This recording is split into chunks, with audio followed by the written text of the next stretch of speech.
Merhaba hanımlar, Ebebek Örgü YouTube kanalıma hoş geldiniz. Sizlere dondurma yelek nasıl yapılır göstereceğim. İlk başta dondurma külahını nasıl yaptığımı ve pomponu gösterdim. Bundan sonra da yelek modelini anlatacağım. Anlattığım videoda 1 yaş ama sizlere 2-3 yaş yapmanız için de burada şimdi hemen sayı vereceğim size. Bu elimde gördüğümüz yelek 2 yaştır. Hemen bakıyoruz. Önü 1 başladım. 2, 4, 6, 8, 10, 11. Kol 11, arka 21, kol 11, ön 1 olarak başlıyoruz hanımlar. Şimdi arka robası ölçelim hemen. 30 santim olana kadar robayı örüyoruz. Yani 2, 4, 6, 8, 10, 12, 14 sıra roba örmüş oldum. Bu Alize Baby Best ipiyle ördüğüm için daha çabuk bitiyor. Kalın biraz daha. Ama siz Kartopu Baby One, işte Nakolit Baby gibi örerseniz arkası 30 santim olana kadar örebilirsiniz. Şimdi koltuk altından ölçtüğümde 25 santim olacak. Yani toplamda 2, 4, 6, 8, 10, 12, 14, 16, 18, 20, 22, 23 santim düz örüyorsunuz. 23 santimden sonra da lastik yapacaksınız. Şimdi 2 yaş ölçüleri bunlardır. Şimdi 3 yaş ölçülerine geçelim. Pomponun daha dikimini yapmadım. Videonun en sonunda pompon ve külah dikimini gösterdim. Şimdi 3 yaş için ön 1'dir. 2, 4, 6, 8, 10, 12, 13. Kol 13, arka 26, kol 13 ve ön 11'dir. 1'dir pardon. Ön 1'dir. Şimdi 4 yaş yapanlar da bu sayıyla başlasın. 5 yaş yapanlar işte 1, 14, burası 28, 14, 1 başlasın. Yani 5-6 yaş yapan gruplar böyle birer sayı arttırarak başlayabilir. Şimdi arka roba genişliğine bakalım hemen. Arka roba genişliği 34 santim. Yani bu yelek rahat 3-4 yaş giyebilir. Koltuk altından etek ucu 30 santim. Boy uzunluğu ise 44-45 santim oluyor.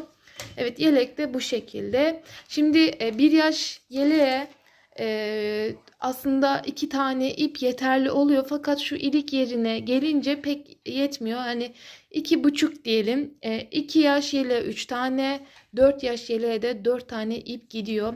250 metre uzunluğunda, 100 gram ağırlığında ipler.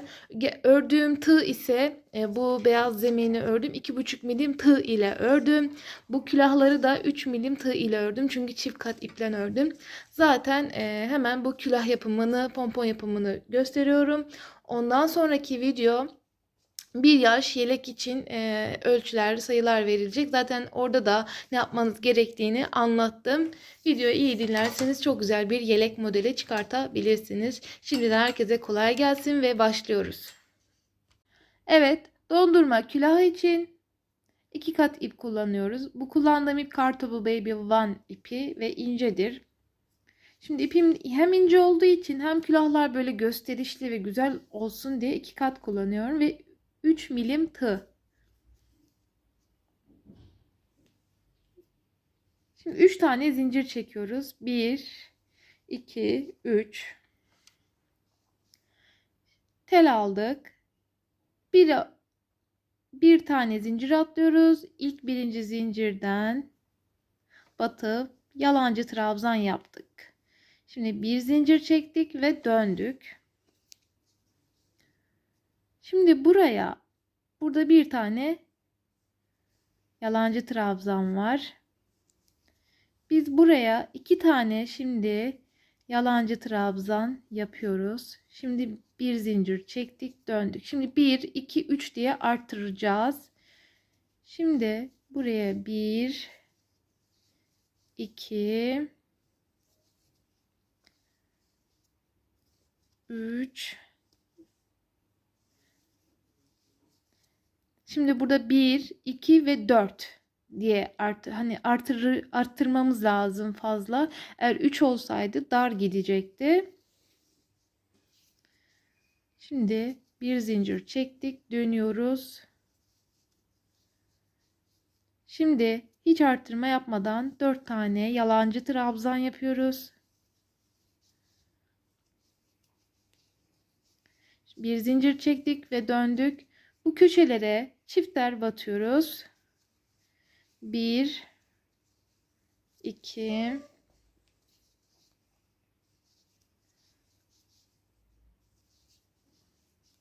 Şimdi son köşeye 2 tane, 1 ve 2. Şimdi bir zincir çekiyorum. Bu köşeye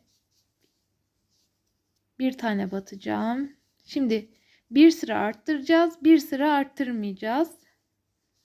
Güzel düzenli bir üçgen oluşması için.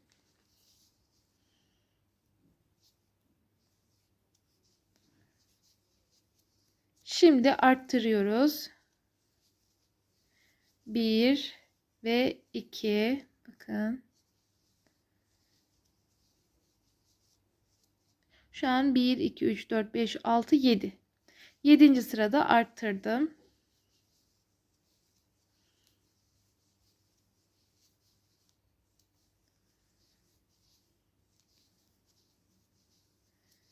Şimdi 8'de arttırmıyorum. Bu köşelerde mutlaka bir zincir çekiyorsunuz.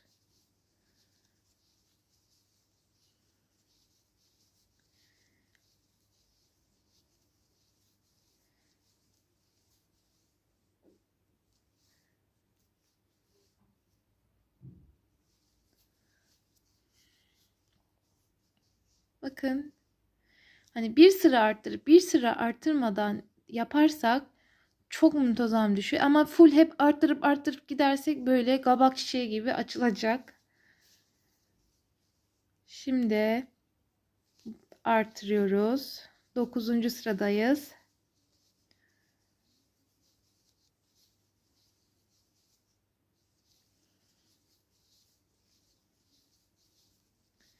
Zaten bakın sadece köşelerde artırma oluyor.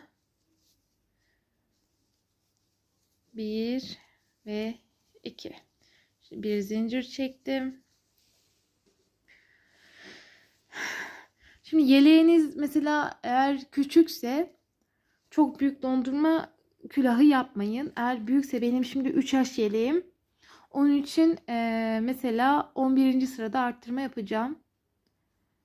Eğer 1 yaş yapan varsa 9. sırada arttırma yapmasın. Düz devam edecek. Şu an artırmıyorum. Eğer küçük külah yapanlar varsa hatta 7. sırada en son artırma yapmıştık. Orada artırmaya bıraksın. 4-5 sıra düz örebilir. Şimdi bu artırmadan sonra bakın buraya katlanmış bir payı var. Onun için düz öreceğiz.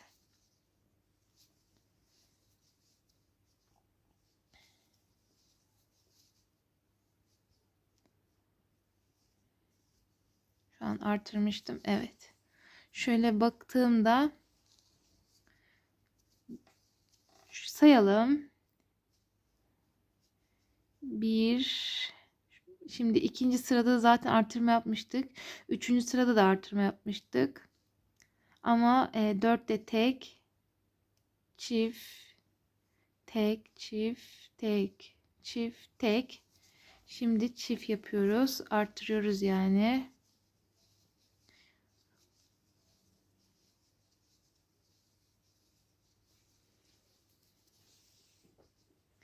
Külahın boyutunu siz yeleğinize göre ayarlamaya çalışın.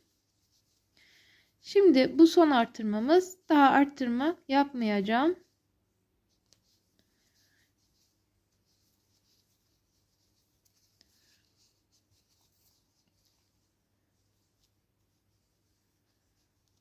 Normal, düz, yalancı trabzan örüyoruz.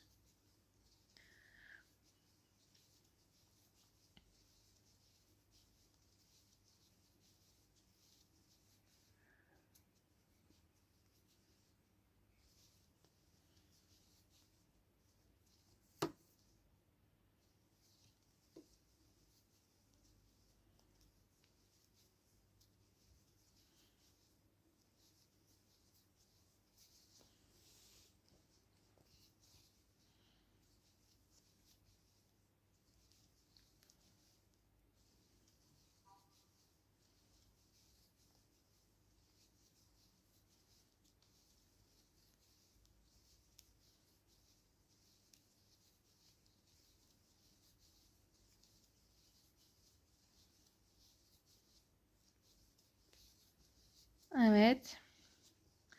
Bakın bayağı güzel büyük bir dondurmamız oldu. Şimdi 2 sıra daha atıracağım. 2 sıra daha yani yalancı trabzan gideceğim. Çünkü dikerken burayı böyle kıracağız. Şimdi ben hemen 2 sıra atıp geleyim. Evet bakın artırmadan sonra toplam 4 sıra gittim. Düz olması lazım. Daha artırma yapmayacaksınız. Şimdi normal sık iğne tekniği kullanarak külahın çevresini gidelim.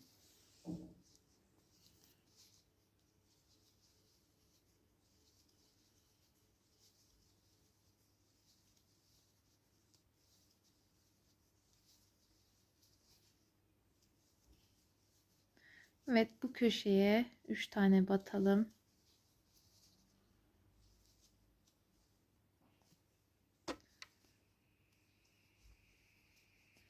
Şöyle her sık iğne başlangıcına birer tane böyle yapmaya çalışalım. Sık iğne yapmaya çalışalım pardon.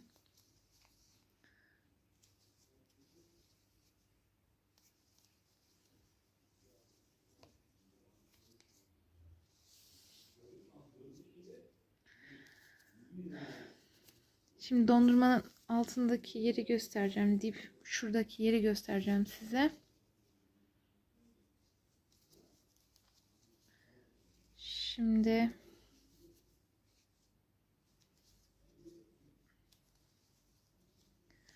böyle gelişi güzel sık iğne yapmaya çalışın.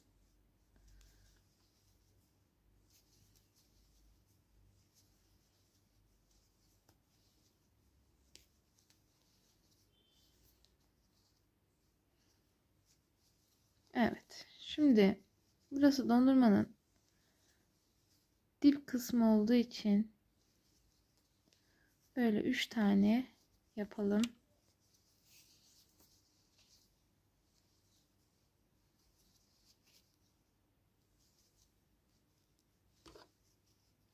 Yuvarlak dönüyor zaten 3 tane yapınca. İstediğimiz gibi oluyor otomatikman.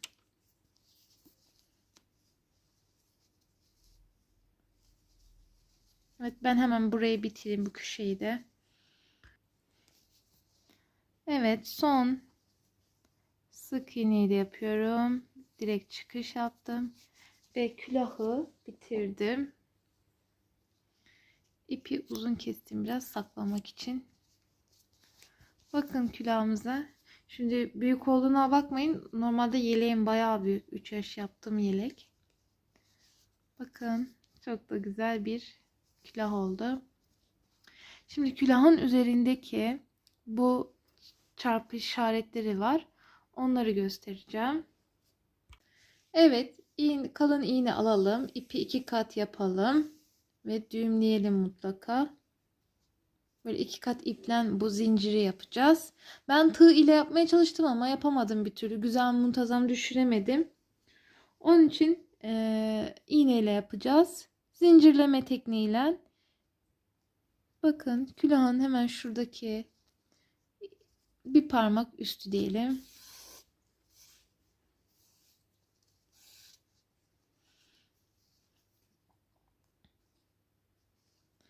Yukarı doğru çaprazlama gideceğiz. Bakın 1, 2, 3. Buraya kadar çaprazlama zincir tekniğiyle yapmaya çalışalım. Bunu tabi isterseniz yapın, isterseniz yapmayın. Ama farklılık katıyor. Güzel oluyor bu.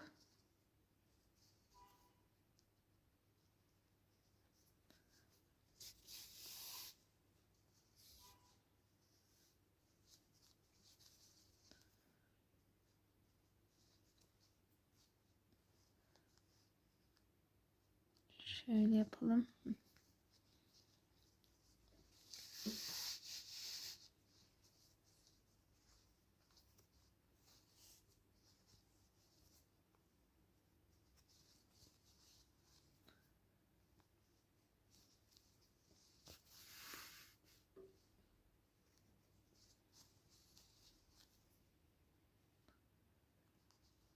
Evet, son.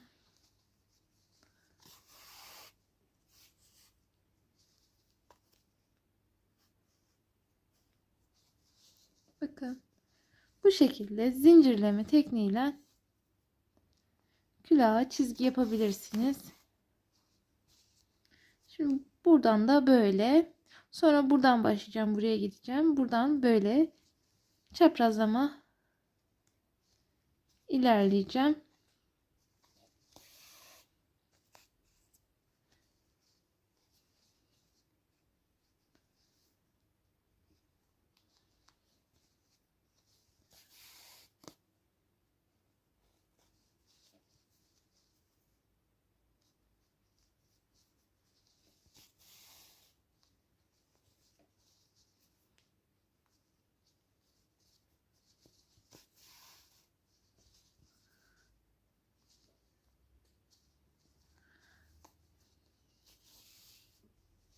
Zaten burası böyle kırılacak. Onun için yukarıya çıkmaya gerek yok. Buraya kadar çıkmaya gerek yok. Evet, bakın bu şekilde. Şimdi diğer taraf için ipi kesmem gerekli.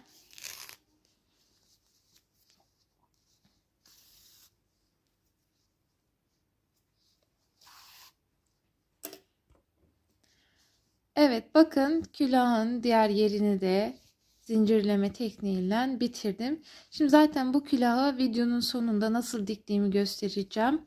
Pomponları da nasıl diktiğimi göstereceğim. Pompon yapımını da hemen size göstereyim aparatla. Ben bu aparatı tuhafiyeden almıştım. Bayağı bir küçük. Bunlar boyut boyut zaten oluyor. Genelde A101'de ben çok görüyorum bu pompon aparatını. Zaten bunu kullanmayı biliyorsunuzdur büyük ihtimal. Çok pratik bunu kullanmak. Bir de bunun büyük boyu var. Göstereyim size hemen. Bakın büyük boyu da bu. Ben en küçük boyunu kullanıyorum. Çünkü yeleklerde ideal bu boy.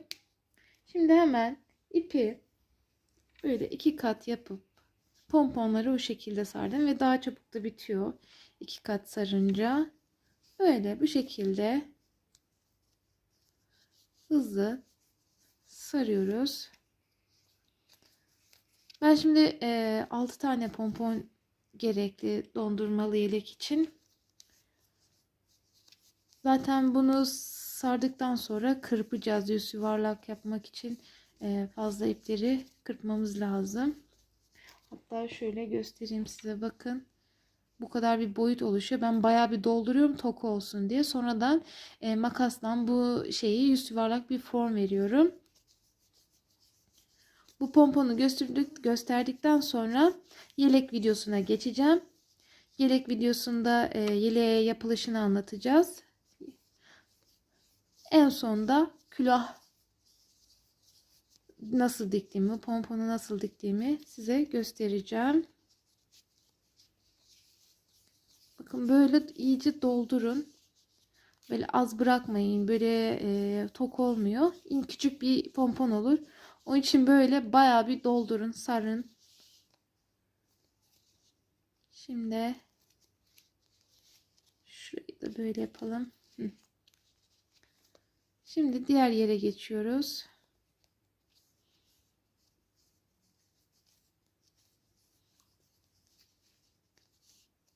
Ben burayı hemen sarayım.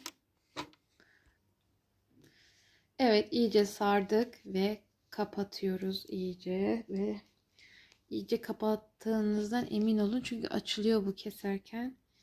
Şimdi böyle hemen kesiyoruz.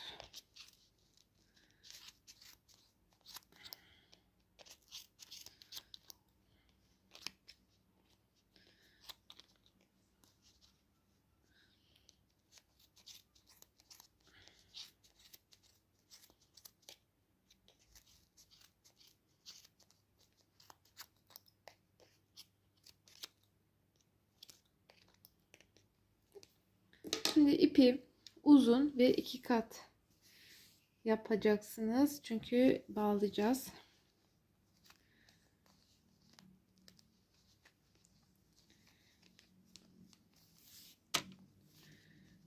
Böyle iyice sıkalım.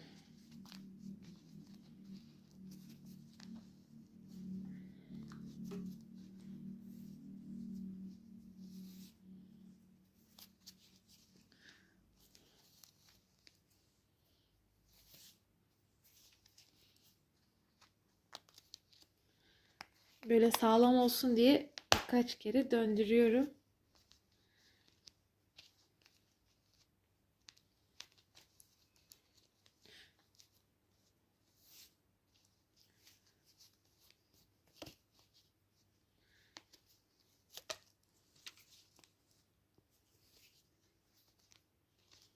Evet, bu kadar yeterli olacaktır.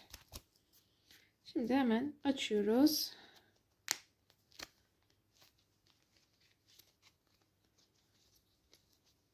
Burayı da açalım.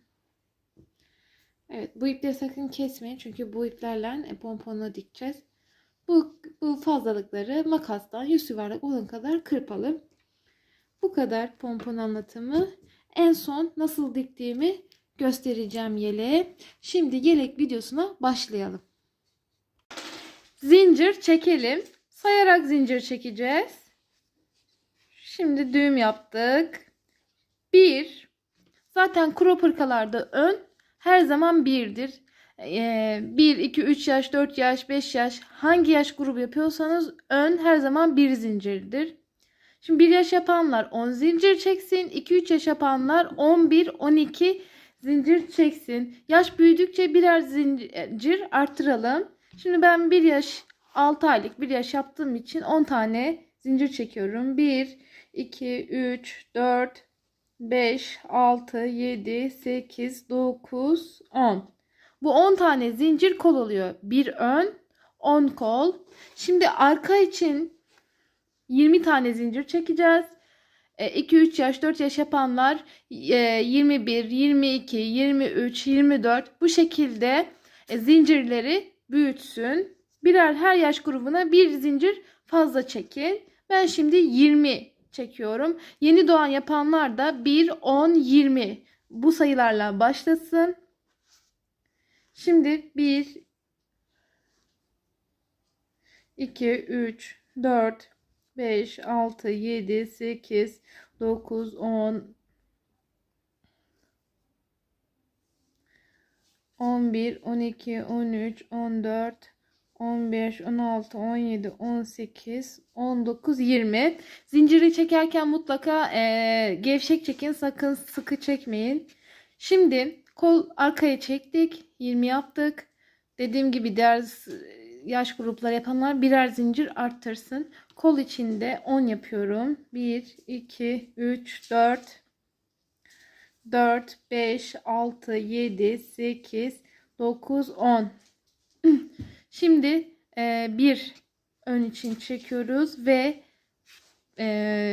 ön, kol, arka, kol, ön bitirdik. Bu iki tane zincir çekiyoruz. Trabzan yapmak için bir tane ön yapmıştık ya ona batıyoruz. Bu bir ön. Şimdi crop hırka olduğu için V yaka düştüğü için bir tane yapmak zorundasınız. Şimdi 2 tane zincir çektik. Şimdi 10 tane kol için zincir çekmiştik ya ona 10 tane trabzan yapacağız. Şimdi 1 sırasıyla gidiyoruz. 2 3 4 5 6 7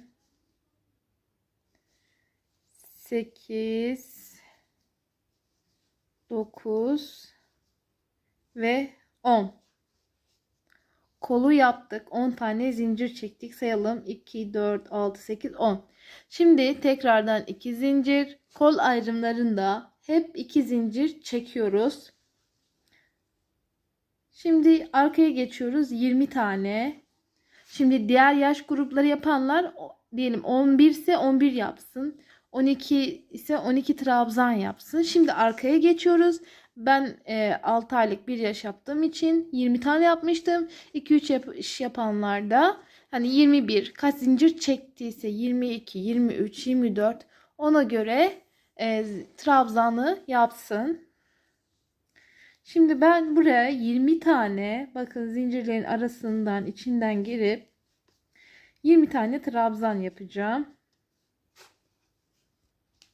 Evet 20 tane trabzan yaptım. Şimdi kola geçiyorum. Bakın burası arka 20 olan 2 tane zincir çekiyorum. Şimdi 10 tane trabzan yapıyorum.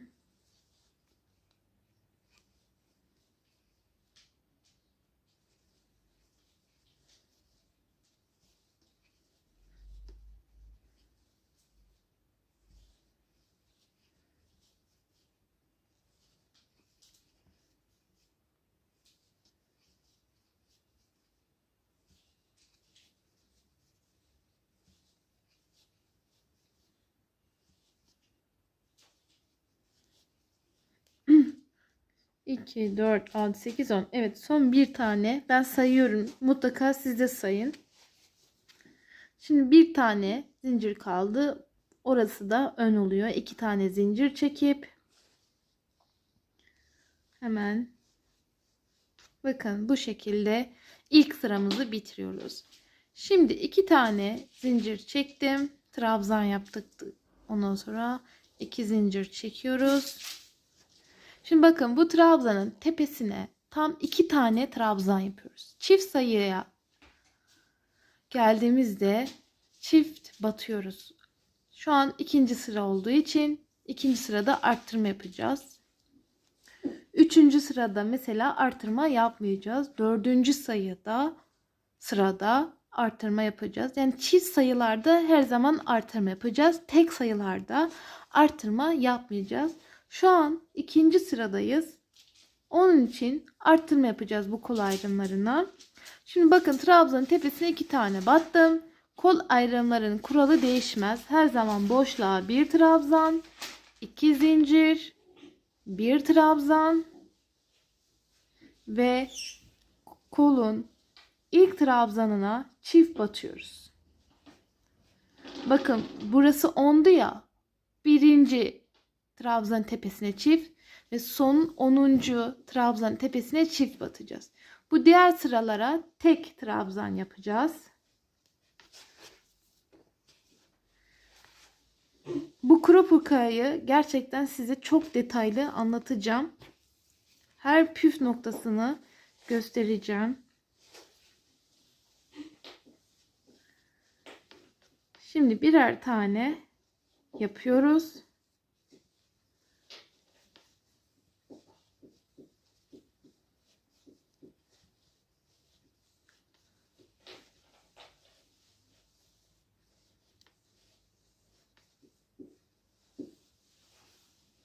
Evet.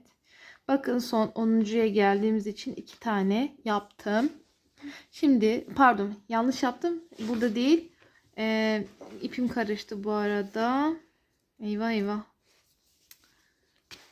Şimdi boşluğa batıyorum. Bir trabzan, 2 zincir, bir trabzan ve kol ayrımını yapmış oldum.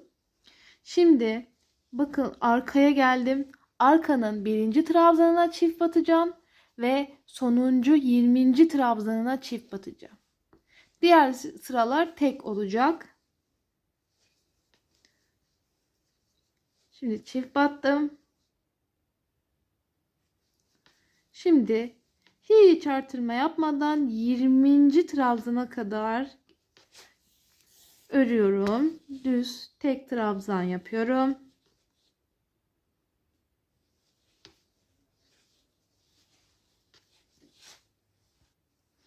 Evet. Son bakın 20. trabzana çift batıyorum. Şimdi kol ayrımına bir trabzan, 2 zincir, bir trabzan, 2 tane. Şu an batıyorum trabzan. Şu an kola geçtim.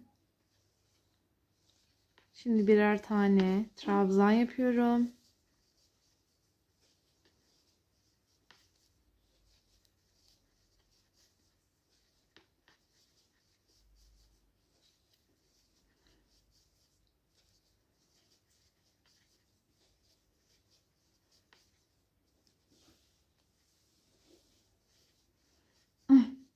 Şimdi bakın buraya da çift battım. Şimdi bakın boşluk, bir trabzan, 2 zincir, boşluk, bir trabzan. Bakın bu ön parça. Buraya da tam trabzanın tepesinden 2 tane trabzan yapıyoruz. İkinci sıramız bitti. Şimdi 2 zincir çekiyorum. Hanımlar, bakın bu trabzan olduğu için trabzanın bakın tepesi burada. Şimdi buraya genelde yapıyorlar. Sakın onu yapmayın. Direkt trabzanın ilk tepesine bir tane yapıyorsunuz. Üçüncü sıraya geçtiğimiz için artırma olmuyor. Şu an 3 tane trabzan yaptım. Bakın burada da ön kısmında artırma yapmıyorsunuz. Şurada bakın bu 2 tane zincir çektik. Bir trabzan. Bu zaten birdir. Bunu ikili olarak görmeyin. Boşluğa bir tane, 2 zincir, tekrar boşluğa bir tane. Şimdi kola geldik. Hemen ilkine bir trabzan. Buralara da bir trabzan. Yani 3. sırada arttırma yok. Asla olmuyor. Şu an 3. sırada yaptım. Tek.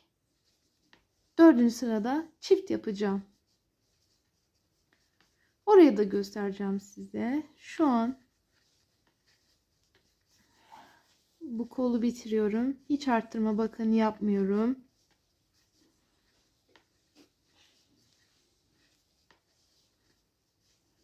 Evet bakın son trabzana geldim. Bir tane yaptım. Boşluğa bir battım. 2 zincir çektim. Boşluğa bir battım. Ve arkanın önüne bir tane trabzan yaptım. Evet hiç artırma yapmadan burayı nasıl yaptıysak burayı da aynı şekilde yapıyoruz. Evet bakın son az kaldı 3. sıram bitmesine. Birer tane yaptım. Şimdi önü karıştırmayın diye burayı anlatıyorum. Bakın kola yaptım. Şimdi birer tane batıyorum. Şimdi hanımlar bakın burada karıştırıyorsunuz. Burada zincir var, bir de trabzan var. Şimdi buraya 2 tane batıyorsunuz. Ne oluyor? Artırmış oluyor. Normalde bu kendisi bir trabzandır. Bu zinciri de trabzan olarak görmeyin. Direkt trabzanın tepesine bir tane trabzan yapıyorsunuz. Bitti. Şimdi 2 zincir çekelim. Döndük. Bakın trabzanın kendisi, zincir yok. Bak burada zincir var. Bir trabzan bu zaten. Bu da trabzan. Direkt trabzanın tepesinden batıyorsunuz. Şimdi 4. sıraya geçtiğimiz için bu ön kısmına da çift batıyorsunuz. Çift sayılarda bu ön kısmına mutlaka çift batıyorsunuz. Çünkü bunu yapmayı unutuyorsunuz. Yelek önü V düşmesi gereken yerde dümdüz düşüyor. Çift sayılarda da ön ve kol ayrımlarında da çift batıyorsunuz. Burayı unutmayın. Bu kuralı gerçekten kim yaptıysa hep unuttuğu, karıştırdı. Gerçekten burası çok önemli. Bu örneği bu şekilde kurarsanız hiç sökmeden bu hırkayı tamamlayabilirsiniz. Şimdi gidiyoruz tek. Şimdi bakalım buraya çift batacak mıyız? Elbette çift batacağız. Çünkü kol ayrımı burası. Buraya da bir çift trabzan. Bakın 2 tane battım. Boşluk, bir trabzan, 2 zincir, bir trabzan. Şimdi tekrardan çift batıyoruz. Birer tane örüyoruz.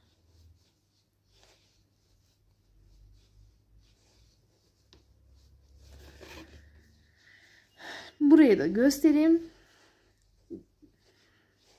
Şimdi tek yapıyoruz. Bakın 2. sırada hep artırma yapmıştık ya. 4. sırada da aynı şekilde artırma yapıyoruz. Yani şu an mantık aynı ilk iki sıradaki gibi uyguluyoruz. Robayı bu şekilde büyüteceğiz. Şu an çift yapıyoruz. Dördüncü sıra bittikten sonra 5'te hiç artırma yapmayacağız. Bakın buraya da çift batıyorum. Tekrar. Şimdi arkanın robasına geçtiğimiz için buraya da çift batıyorum.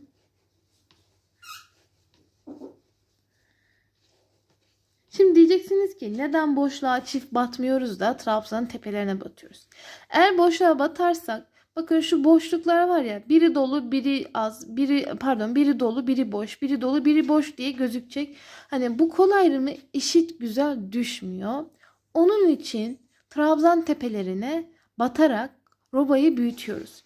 Şimdi ben 6 aylık 1 yaş yaptığım için burası arka robası. Bu arka robayı mezura ile ölçtüğümüzde 28 santim olduktan sonra koltuk altını keseceğim. 1 yaştan yukarı yapanlar, size tavsiyem çocuklarınızın kazakları, penyeleri, işte hırkaları alın. Arka parçasının koltuk altından sağlı ve sollu ölçün. Sayı kaç ise robayı ona göre arttırın. Şimdi 1 yaşta 28 santim, 2 yaşta buradan buraya ölçtüğüm zaman 30 santim, 3-4 yaşta 32 santim, işte 5-6 yaşta burası 35 santim. Çünkü yaş büyüdükçe arka robanın genişliği bu sayılarda olacak. Yani şimdi 2, 3, 4. sırayı ördüm. Ben 28 santim yapacağım. Hatta 6 aylık olduğu için 25 işte 26 santim de yapabilirim. Yani 10. sırada bu robayı 10. sırada ya da 12. sırada koltuk altını keseceğim. Ama dediğim gibi 2-3 yaş yapanlar, daha büyük yaş yapanlar bu robanın sayısı yani 14'ü 15, 16 olabilir. İşte roba sayısı büyüdükçe arttırma ve tek mutlaka yapılacak. Yani tek, çift, tek, işte çift devam edecek. Roba sayımız istediğimiz ölçüye gelene kadar. Şimdi ben bu arkası 26, 28 olana kadar öreceğim. Ama tek, çift yaparak bu öndeki yeri de sakın unutmayın. Bakın tek, çift, tek yaptım. 4. sırayı burada ördüm. Mesela tek, çift, tek, çift. Şimdi 5. sırada tek olacak. 6. sırada çift olacak. Şimdi çift sayılarda mutlaka kol ayrımlarının her yerine çift batacaksınız. Tekli sayılarda her yerine mutlaka tek batacaksınız. Bu konu üzerinde durmamın sebebi gerçekten bu robayı kurarken burada çok karıştırılıyor. Çok soru geliyor bana. Hatta bir ara ekiple çalışırken onlar da burada çok sıkıntı yaşamıştı. Onun için bu konu üzerinde durdum. Şimdi robamızı örmeye devam edelim. Arka robamız istediğimiz sayıya geldikten sonra koltuk altını keseceğiz. Evet hanımlar, tam 2, 4, 6, 8, 10, 11 sıra ördüm. 12. sırada koltuk altı birleştirmesini yapacağım. Şimdi dediğim gibi daha büyük yapan kişiler buradan buraya ölçsün, iki kol ayrımını arka yere. Bakın ben mesela ölçtüğümde 25 santim geliyor. 24-25 santim geliyor. Benim için ideal bu. Çünkü 6 aylık yapacağım. Hatta 1 yaş 6 aylık 1 yaş arası yapacağım. Daha büyük yapanlar, hani diyelim 2 sıra daha atsın. Diyelim 1 yaş yapanlar 2 sıra daha atsın. Buradaki sayı 28 santim olsun. 3-4 yaş yapanlar işte dediğim gibi önce videonun başında 30-32 santim olsun. Yani birkaç sıra daha örerek bu arka robayı büyüteceksiniz. Şimdi kol için de hemen gösterelim. Kol ayrımına kadar geldim. Şu an arttırmada olduğum için bir çift arttırma, mesela tekti burası, çifte koltuk altını kesiyorum. Şimdi 1 2 3 4 5 6 tane zincir çekiyorum. Şimdi bakın, burası kol, böyle geliyorum ve ilk trabzandan tepesine batarak bu şekilde birleştiriyorum. Şimdi bu arka aparatı, arka yeri aparatı diyorum. Bakın burası arkası. Buraya kadar örüyorum. Aynı şekilde geliyorum. 6 zincir çekerek öndeki kol ayrımına geleceğim. Şimdi arkayı ördüm. Şimdi bakın arkadayım hala. 6 tane zincir çekiyorum. 2 4 5 6 geliyoruz. Hemen bakın önün ilk trabzanına batırıyorum.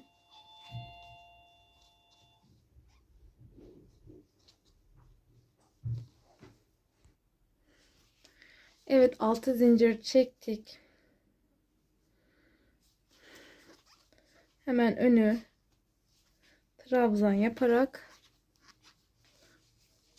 bitirelim.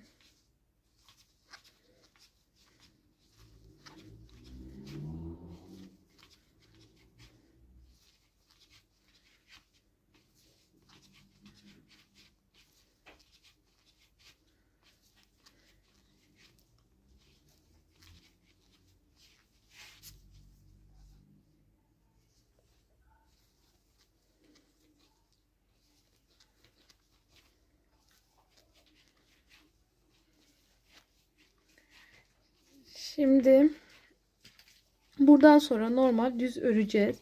Fakat sadece şu ön kısımda arttırmaya devam edeceğiz.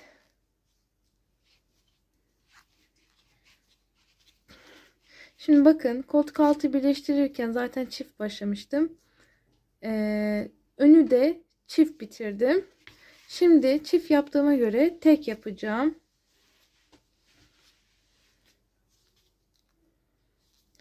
Yani 8 sıra örene kadar artırma yapacağız. Şu an mesela tek yaptım. Bu sırayı bitirdikten sonra diğer çifte başlayacağım. Hani bir çift bir tek yaparak tam 8 sıra öreceksiniz. Çünkü şu V kısmı tam kapanmadı. Birazcık kapanacak. Yani 2 parmak kalacak. Çünkü 2 parmak mesafesi kalmalı ki ilik yeri yapacağız. İlik yerleri üst üste bu şekilde binecek. Şimdi ben size şöyle tam net göstereyim. Şimdi burası koltuk altları. Şu an şu an önümüzdeki tek sıramız. Tek yapıyoruz. Buraya da tek yapıyoruz. Dönerken çift yapacağız. Bu birinci çiftimiz koltuk altından. Sonra tekrar tek, sonra çift. Bu ikinci çiftimiz. Sonra tekrar tek, sonra tekrar çift yapacağız. Üçüncü çiftte sonra hiç artırma yapmadan devam edeceğiz. Bu boşluk kapana kadar, pardon, bu boşluk 2 parmak kalana kadar artırma yapacağız. Daha mesela var. Burada bir parmak daha var. Onun için artırmaya ben devam edeceğim. Daha büyük yapanlar diyelim 5 çifti bulabilir. Yani 10 sırada 5 çift düşmüş oluyor. Bu şekilde önü ayarlayacağız. Zaten ben biraz daha ördükten sonra orayı size videoya göstereceğim. Şimdi 7 tane sıra ördüm.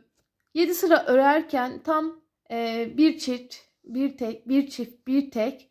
Önde toplam 3 tane çiftim oldu. 3 tane de tekim oldu. Şimdi hanımlar, bu detayı atlamışım. Sağlı sollu koltuk altında mutlaka birer çift batın. 4 sırada bir çift. Mesela ben ikinci sırada çift batmışım. Bir daha dördüncü sırada çift batmışım. Çünkü yeleğin altı aşağıya doğru darlamasın diye, hani daralmasın diye mutlaka sağlı sollu koltuk altında çift batıyorum. Bakın şurada göstereyim size. Bakın ilk sırada yapmadım. İkinci sırada çift battım. 1, 2, 3, 4 ve dördüncü sırada çift battım. 4 sırada bir, 5 sırada bir çift mutlaka batacaksınız. Ben artırmamı bitirdim. Şu öndeki kısmından bahsediyorum şu an. Bundan sonra hiç artırma yapmadan 10 sıra daha öreceğim. 6 aylık yaptığım için 18 sıra 18 sıra olacak koltuk altından aşağıya. 1 yaş yapanlar işte 20, 2 yaş 22, 3 yaş 24, bu şekilde sayıyı artırsın. Ölçüleriniz çocuklarınızın kazakları ve hırkaları penyelerinden olsun. Ona göre örmeye devam edeceksiniz. Bu arada şimdi daha büyük yapanlar, bu öndeki V formu daha geniş, büyük diyelim, bu kadar bir parmak kaldıysa onlar artırmaya devam edecek. Mesela ben 7 sırada 3 artırma yaptıysam siz diyelim 10 sırada 5 artırma yapacaksınız. 15 sırada diyelim 7 sıra artırma yapacaksınız. Hani bir çift bir tek, bir çift bir tek, gene bu başından yaptığımız artırmanın sırasına göre devam edeceksiniz. Şimdi benim için bakın, göstereyim size nasıl bu artırmayı nasıl anlıyorsunuz da bitiriyorsunuz diyeceksiniz. Şimdi biz buraya sonradan ilik yeri, pat yeri yapacağız. Onun için 2 parmak boşluk kalacak ve bu ölçü, şu anki bu ölçü çok doğru. Siz de hırkalarınızda ilik ve pat yeri bu diyelim tekabül 3 santim oluyor. İlik yeri eğer 3 santimse böyle ben parmağımla ölçü alıyorum. Bu şekilde ölçü alarak arttırmayı artık bırakıyorum. Ondan sonra dümdüz hiç arttırma yapmadan örüyorum. Şu an mesela göstereyim size. Bundan sonra hiç arttırma yapmayacağım. 2 zincir çektim. Bir trabzan yaparak bakın hiç arttırma yapmadım. Bu şekilde 10 sıra daha öreceğim. Sonra lastik yapımını size göstereceğim. Evet hanımlar, tam 18 sıra ördüm. Bakın sağlı sollu artırma yapınca şurası dümdüz aşağı indi. Eğer buraları artırma yapmasaydım dediğim gibi burası böyle olacaktı. Daha kötü olacaktı. Onun için sağ sola artırma yapın 4 sırada bir. Şimdi lastik yerine geçelim. Tabii daha büyük yapanlar örmeye devam etsin. Ben 18 sıra ördüm. Siz 20, 22, 24 diye hırkanın boyunu uzatabilirsiniz. Şimdi lastik bölümüne geçiyoruz. Bu hırkamın ön yüzü. Burası iç kısmı. Lastiğe başlarken önce bakın trabzanın tepesine batarak bir tane trabzan yapıyoruz. Şimdi hiç tepeye falan batmadan direkt boşluğa tığ geçirerek tel alıp çıkış yapıyoruz.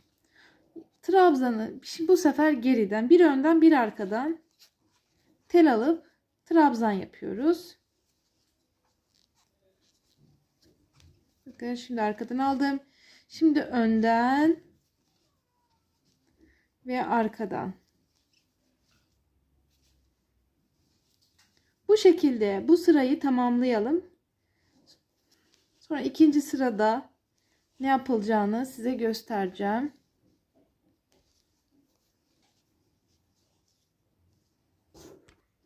Evet, son birkaç trabzanım kaldı.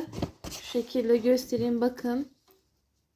Bir trabzan ve önden başladım ve arka ön gittim. Aynı şekilde de bu sırayı bitirmem gerekli. Şimdi önden bir tane aldım. Bakın arkadakini yapmıştım. Şimdi bir trabzan. yapıyorum. Şimdi 2 zincir çekiyorum, dönüyorum. Bir trabzan, bu köşeleri mutlaka bir trabzandır. Şimdi arkada döndürdüğümüz için öndeki trabzan arkaya gelmiş oldu. Arkadan alıyorum, trabzan yapıyorum. Öndekini de önden alıyorum, trabzan yapıyorum. Lastik yeri bu şekilde oluyor. Hırkanın etek ucundaki lastik bölümü. Ben 5-6 sıra öreceğim. Sizler de bu sayılarda örebilirsiniz. Bunu ördükten sonra ilik pat yerine geçeceğiz. Şu şekilde göstereyim size.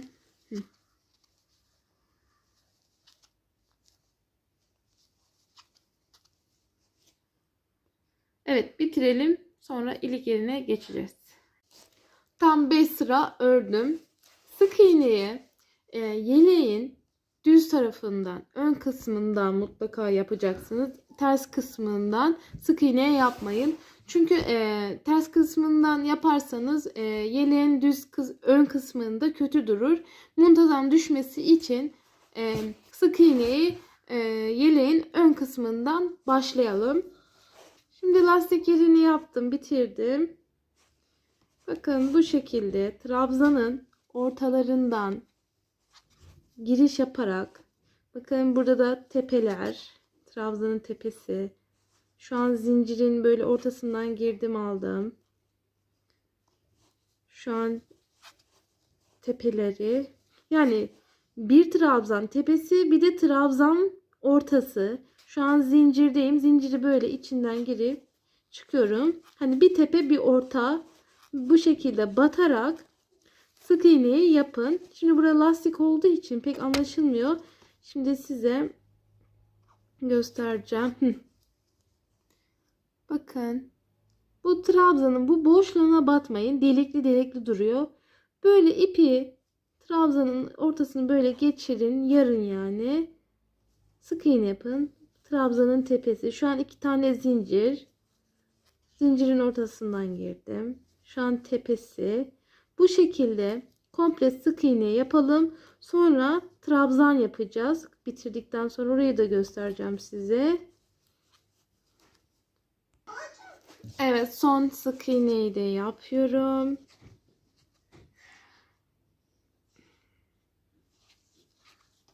Şimdi 2 zincir çekiyorum. Komple trabzan yapıyorum. Trabzandan sonra lastik yaparak ilik yerlerini açacağız. Normal sık iğnenin üzerlerine hiç artırma, eksilme yapmadan birer tane trabzan yapıyoruz. Bu şekilde. Şimdi göstereyim size ne yaptığımı. Bakın, sık iğneye gittim. Şimdi döndüm. Trabzan yapıyorum.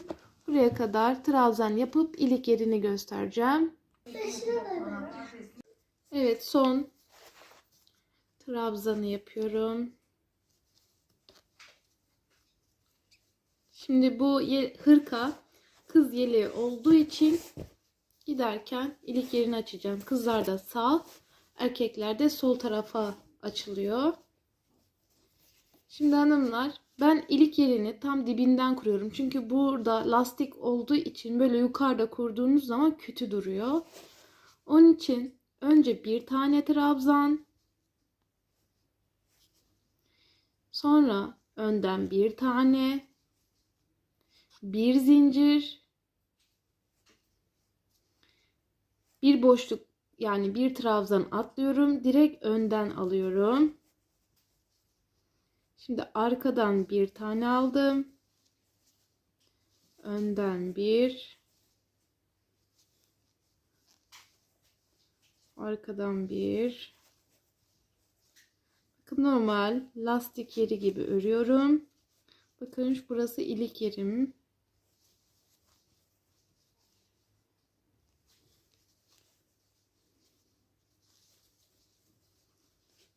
Şimdi 2, 4, 6, 8.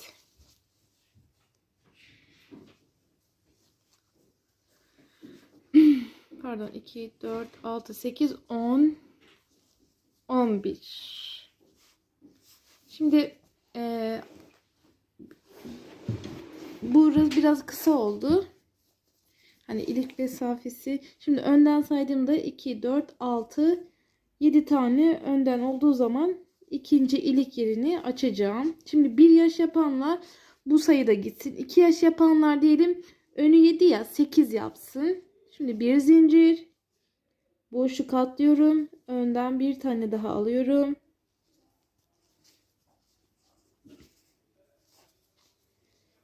Şimdi tekrardan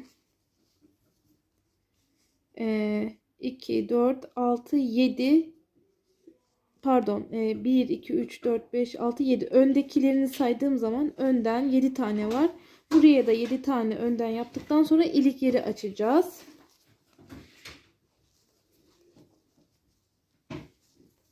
Tam 3 tane düğme yeri yapıyorum.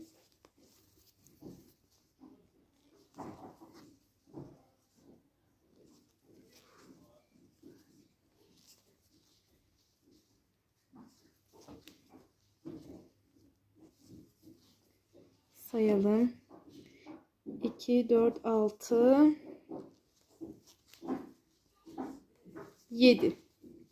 Yani bakalım 2, 4, 6, 8, 10, 12, 13. 13'ünde bir zincir çekip ilik yerini açıyorum. Şimdi komple bu trabzanı lastik yaparak bitiriyoruz. Sonra tekrar dönüyoruz lastik yaparak. İlik yerlerini göstereceğim. Bakın son geldim. Önden bir tane ve trabzan tepesine batarak normal trabzan yapıyorum. Nasıl başladıysam öyle bitiriyorum. Şimdi dönüyorum. Bir trabzan. Önden bir tane. Bu şekilde lastik yerini yapıyoruz. Sonra ilik yerini ne yapacağınızı göstereceğim. Evet hanımlar, diğer iki ilikleri yaptım. Son iliği size göstereceğim. Şimdi bakın son önden aldım. Şimdi arkadan alıyorum. Bu boşluğa bir tane trabzan yapıyorsunuz. Sonra bakın arkadaki trabzanı arkadan alıyorsunuz. Sonuncusu trabzan olduğu için trabzan ile bitiriyorsunuz. Diğer ilikleri bakın ortada sadece bir trabzan. Şu şekilde göstereyim. Bakın öndekiler önden, ortadakini bir trabzan aldım. Şimdi ilik yerimiz bitti. Sık iğne gideceğiz. Komple çevresini. Sık iğneyi de hırkanın ön kısmından gidiyorsunuz. Döndürün. Şimdi böyleydi. Şimdi döndürdüm. Ters döndüm. Şu an hırkanın ön kısmını ve dip kısmını sık iğne ile bitiriyorum. Şimdi bundan sonra da kola geçeceğiz. Size kolu göstereceğim. Bakın. Sık iğne ile dediğim gibi şu böyle komple hırkanın çevresine gidin. Sonra altını da sık iğne ile gidin ve bitirin. Şimdi hanımlar, hırkaya kol nasıl yapılır onu göstereceğim. Yeleğimizin düz kısmı bu tarafı. Şimdi buradaki fark ettiyseniz katmanlar var. Bir ters bir düz bir ters bir düz gittiğimiz için katman oluştu. Bu katmanın devamı için de kolda da bir ters bir düz bir ters bir düz gideceğiz. Yani bir içten öreceğiz bir dıştan öreceğiz. Şimdi burası trabzanın düz tarafı. Biz trabzanın ters tarafından öreceğimiz için kolun iç kısmından öreceğiz. Şimdi kola bir de bakıyoruz genişlik nasıl diye.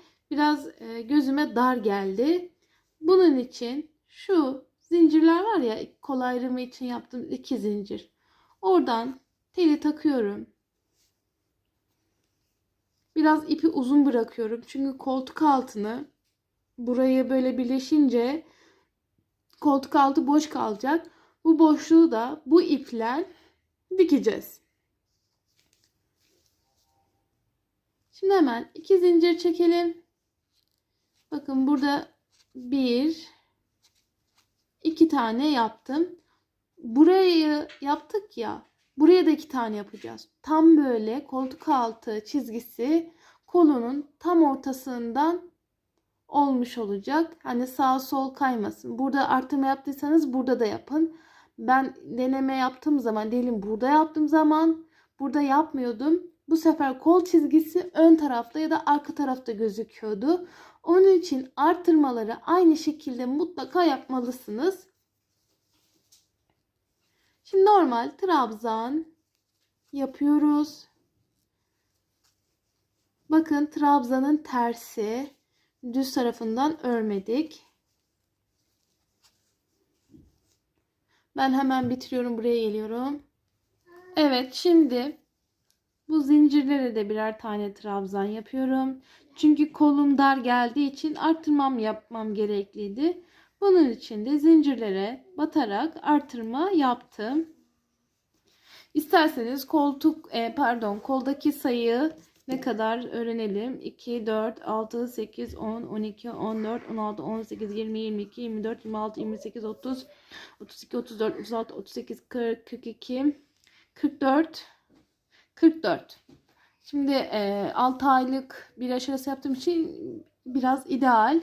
Yani iyi bir ölçü. Diyelim 1-2 yaş yapanlar mutlaka 50'yi geçsin. 50 tane trabzan olsun. 3 yaş yapanlar hani 55 falan olsun bu koldaki ölçü. Yani eliniz rahat girebiliyor mu? Bir çocuğun kolu, eli rahat girebiliyor mu? Onu kontrol edin mutlaka. Şimdi burayı birleştiriyoruz. Bakın. Yaptık normal trabzan. Hemen trabzanın tepesinden tel alıp hemen çıkış yapıyoruz.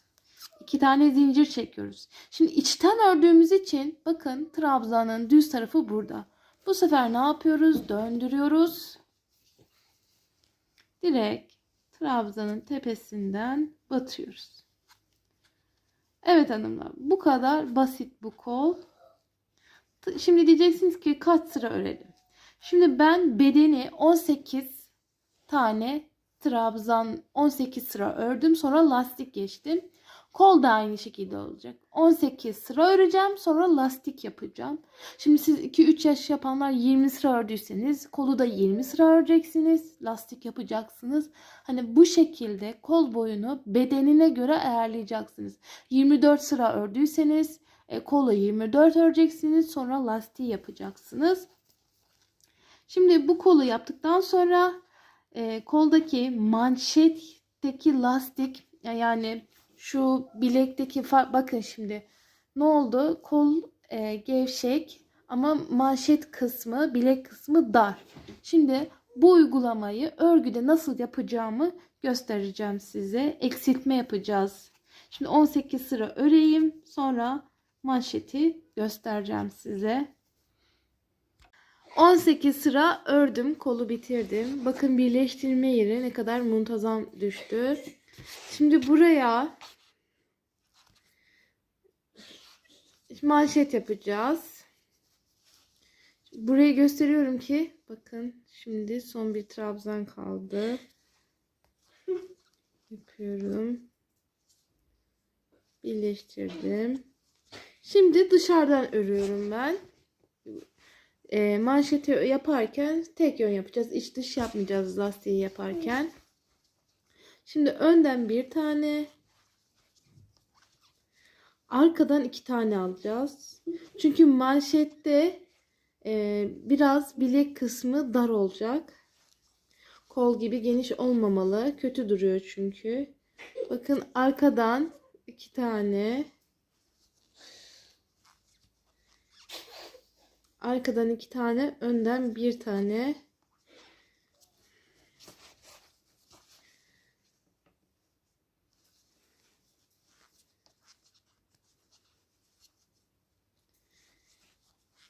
İlk sırayı bu şekilde tamamlayalım.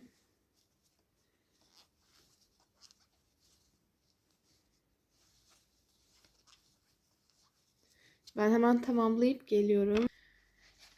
Şimdi son trabzanları yapıyorum. Sadece bu eksiltme işlemi ilk sırada oluyor. Sakın bunu karıştırmayın. Şimdi ikinci sıraya geçtik. Bakın bir tane trabzan arkadan önden. Bakın önden almış. Bu zincir. Bunu buraya geldiğimiz zaman ikisini bir alacağız. Şimdi öndekini önden, arkadaki trabzanı da arkadan alıyorsunuz. Öndekini önden, arkadaki trabzanı da arkadan alıyorsunuz. Bakın ne kadar güzel oldu. Şimdi bu şekilde komple sırayı bitiriyorsunuz. 5 sıra ben ördüm. Sizler de 5 sıra örebilirsiniz. Bakın göstereyim size. Manşetimiz bu şekilde. Devam ediyorsunuz sırayla. Şu an ikinci sırayı örüyorum. 3 sıra daha manşeti bitireceğim.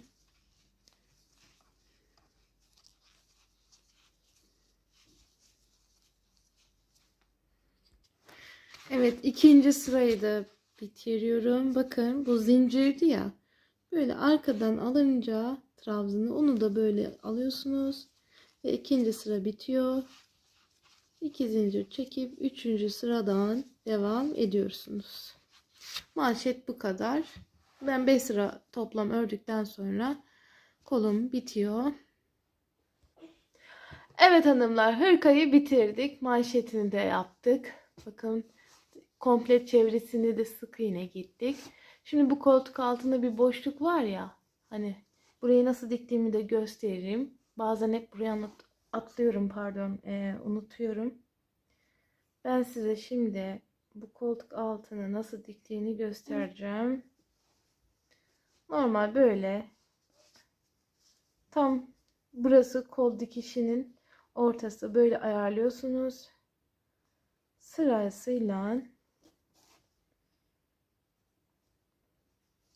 dikiyorsunuz. Hani kola başlarken bir ip, uzun ip bıraktırdım ya. İşte bunun için bu koltuk altını dikmek için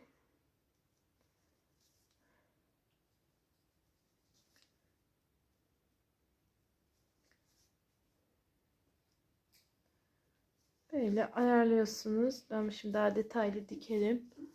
Bakın koltuk altı çok güzel oluyor bu şekilde.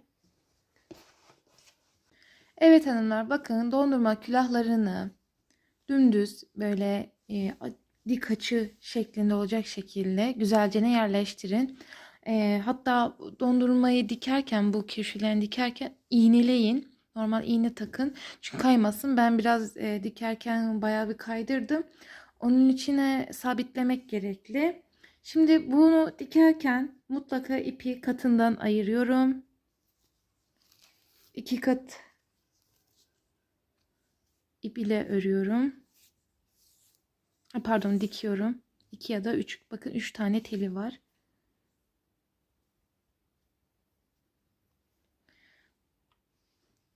Şimdi ben dikmeye devam edeceğim.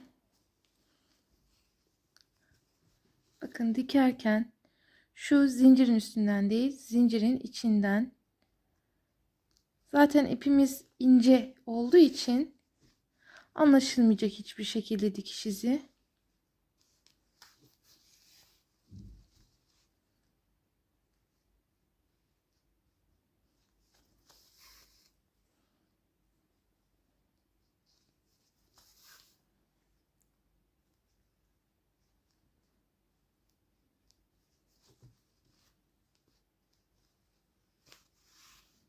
Bakın.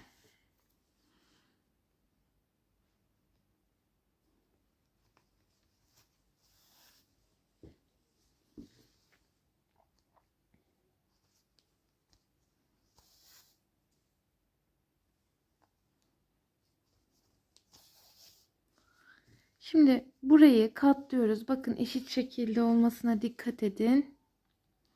Burayı böyle katlıyoruz. Sonra şöyle tutturalım.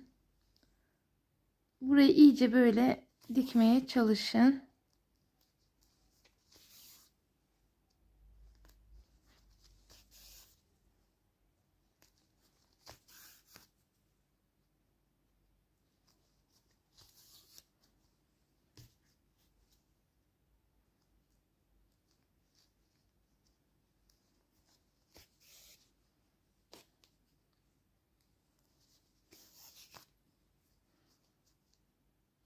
Çünkü genelde cep gibi burası zaten. Hani sökülmesin diye sağlam birkaç kere olsun diye birkaç kere böyle iyice dikmeye çalışın. Benim için ideal bu. İpi böyle de yürütüyorum. Temiz olsun. Makasım nerede? Evet hanımlar, bakın bu kadar kolay ve güzel bir şey. Şimdi pomponları da iğneyle böyle dikişini göstermeyeceğim. Zaten bunlarla pomponları güzelce dikiyorsunuz. Bakın buradaki gibi oluyor. Şimdi hanımlar yeleğimiz bu kadar. Bir de en son işte yeleğe sık iğne koluna gidersin.